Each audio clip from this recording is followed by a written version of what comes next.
Okay, here's part one of a repair for Ozzy of a old Nixie clock built by Henk. And I think when he built it, he wasn't planning on it being shipped anywhere. He was still alive then, because the heavy transformers, and these are very substantial, were held in the box with nothing more than hot melt glue. And of course, that won't survive any sort of shipping, and it didn't. This transformer is the high voltage transformer. Well, let's not start with that one. Let's start with this one. This one was inside this little frame and has this little circuit board, and it sat right about here.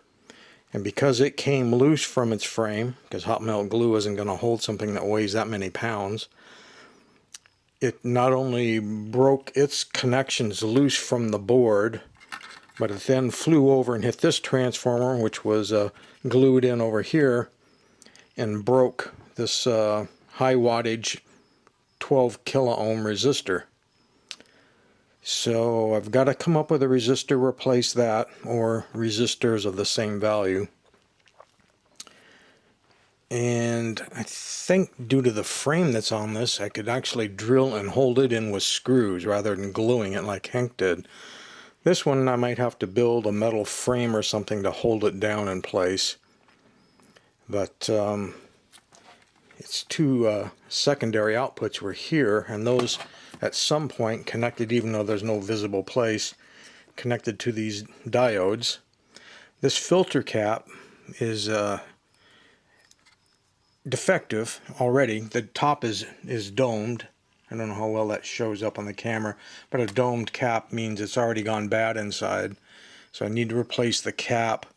And when this big transformer went slinging around, it hit some of these diodes and actually broke their trace connections on the bottom.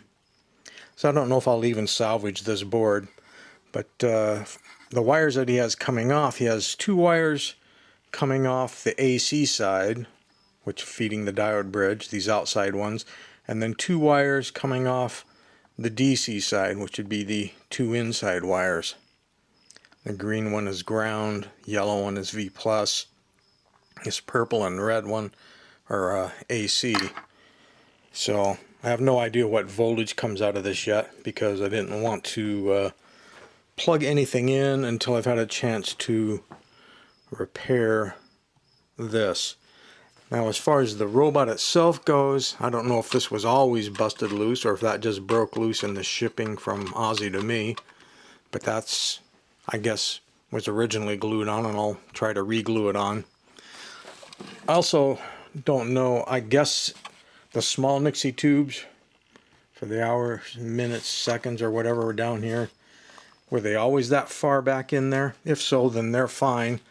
But there was a colon or a flashing LED or light that would have been there, and I can sort of see it on the inside.